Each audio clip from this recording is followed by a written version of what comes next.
So mga par, dahil nga po nag-viral ang paglipat ng ating pambato na si Mike Magsayo sa Sopa Boxing at tuluyan na kumala sa Manny Pacquiao promotion kung saan mga idol ayon sa ating source, mananatili daw si Sean Gibbons na advisor ni Mike Magsayo kahit nakaperma na ito sa promotion ni Boss Turkey dahil andyan pa rin si Gibbons sa likod nito sa kabila ng lahat. Pero para sa ating mga boss, walang masyado magagawa si Sean Gibbons once nakakontrata na si Magsayo sa Sopa Boxing dahil UFC style ang Sopa Boxing mga boss. Hindi uso dito mga boss ang negosasyon sa bakbakan. Walang ibang promotion ang makakapasok dito. Sopa Boxing lang talagang gumagawa ng lahat. Ang intensyon nito mga idol, ang paglabanan ng magagaling kontra sa magagaling. Kumbaga mga idol, walang makikialam sa fighter. Basta nakakontrata na sa Sopa. Pag sinabi ng Sopa Boxing, nalabanan ni Magsayo si Valenzuela, bawal tumanggi si Magsayo sa laban. Unless na lang kung maliit talagang bigay kay Magsayo. Ibig sabihin nito mga boss, wala na talaga masyado magagawa si Sean Gibbons kay Magsayo dito dahil Sopa Boxing na ang may rights sa mga laban ng dating Pinoy World Champion.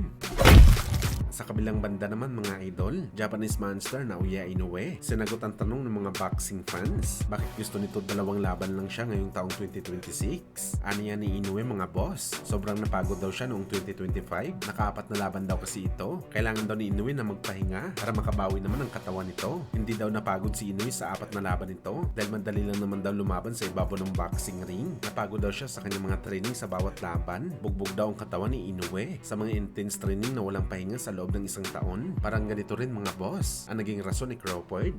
Walang problema daw sa kanya na labanan si Canelo sa rematch, pero hindi na daw talaga kaya nito mag-training. Subalit ang masakit lamang kay Inoue dito mga idol, ang pinaghirapan nito na apat na laban noong 2025 hindi man lang na-recognize ng The Ring Magazine. Binigay pa rin nila kay Crawford ang award na Fighter of the Year na parang sinabi lang nila mga boss. Nasisiyaw pa rin talagang nagawa ni Inoue na apat na laban sa ginawa ni Crawford nang tinalo nito si Canelo sa bakbakan.